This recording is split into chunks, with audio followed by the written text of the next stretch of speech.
एक बार की बात है। रोज की ही तरह बादशाह अकबर दरबार में बैठकर अपनी प्रजा की समस्याएं सुन रहे थे। सभी लोग अपनी अपनी समस्याएं लेकर बादशाह के सामने हाजिर हो रहे थे और तभी राघव व केशव नाम के दो पड़ोसी अपनी समस्या लेकर दरबार में आए। इन दोनों की समस्या की जड़ था इन दोनों घर के बीच मौजूद फलों से लबालब भरा आम का पेड़। मामला आम के पेड़ के मालिकाना हक को लेकर था। राघव कह रहा था कि पेड़ उसका है और केशव झूठ बोल रहा है। वहीं केशव का कहना था कि वह पेड़ का असली मालिक है और राघव झूठा है। पेड़ एक और मालिक दो का मामला बहुत उलझा हुआ था और दोनों में से कोई भी हार मानने को तैयार नहीं था।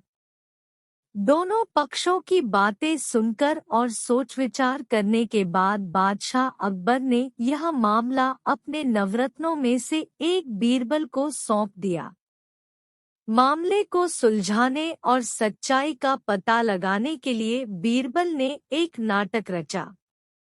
उस शाम बीरबल ने दो सिपाहियों से कहा कि वे राघव के घर जाएं और कहें कि उसके आम के पेड़ से आम चोरी हो रहे हैं। उन्होंने दो सिपाहियों को केशव के घर जाकर भी यही संदेश देने को कहा। साथ ही बीरबल ने कहा कि यह संदेश देने के बाद वो उनके घर के पीछे छिपकर देखे कि राघव और केशव क्या करते हैं। बीरबल ने यह भी कहा कि राघव और केशव को पता नहीं लगना चाहिए कि तुम उनके घर आम की चोरी की सूचना लेकर जा रहे हो। सिपाहियों ने बिल्कुल वैसा ही किया जैसा बीरबल ने कहा। दो सिपाही केशव के घर गए और दो राघव के घर। जब वो वहां पहुंचे तो उन्हें पता चला कि राघव और केशव दोनों ही घर में नहीं थे, तो सिपाहियों ने उनकी पत्नियों को यह संदेश दे दिया। जब केशव घर पहुंचा तो उसकी पत्नी ने उसे आम की चोरी की सूचना दी। यह सुनकर केशव ने कहा, अरे भाग्यवान, खाना तो खिला दो। आम के चक्कर में अब क्या भूखा बैठा रहूं? और कौन सा वह पेड़ मेरा अपना है? चोरी हो रही है तो होने दो, सुबह देखेंगे। यह कहकर वह आराम से बैठकर खाना खाने लगा।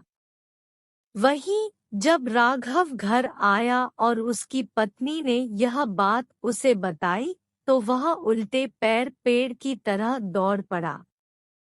उसकी पत्नी ने पीछे से आवाज लगाई, अरे खाना तो खा लीजिए। जिस पर राघव ने कहा, खाना तो सुबह भी खा सकता हूँ, लेकिन अगर आज आम चोरी हो गए तो मेरे पूरे साल की मेहनत पर पानी फिर जाएगा।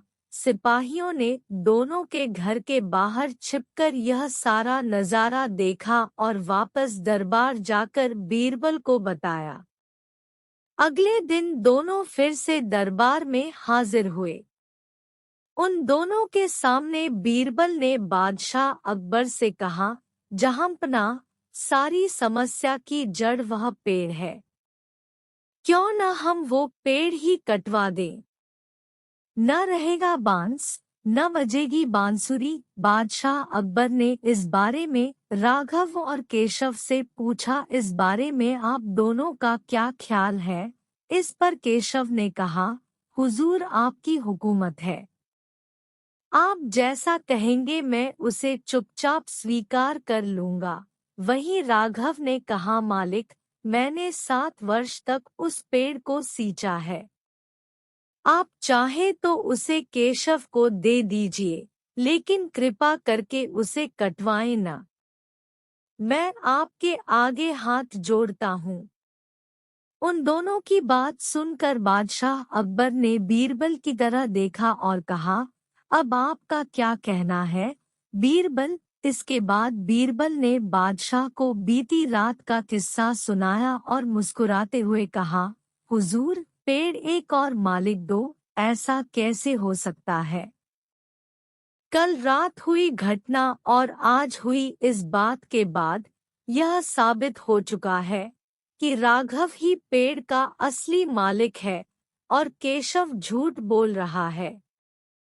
यह सुनकर बादशाह ने बीरबल को शाबाशी दी। उन्होंने अपने हक के खातिर लड़ने के लिए राघव को बधाई दी और चोरी करने व झूठ बोलने के लिए केशव को जेल में बंद करने का आदेश दिया। कहानी से सीख। एक पेड़ और दो मालिक कहानी से हमें यह सीख मिलती है कि परिश्रम किए बिना छल से किसी और की चीज चुराने का अंजाम बुरा होता है।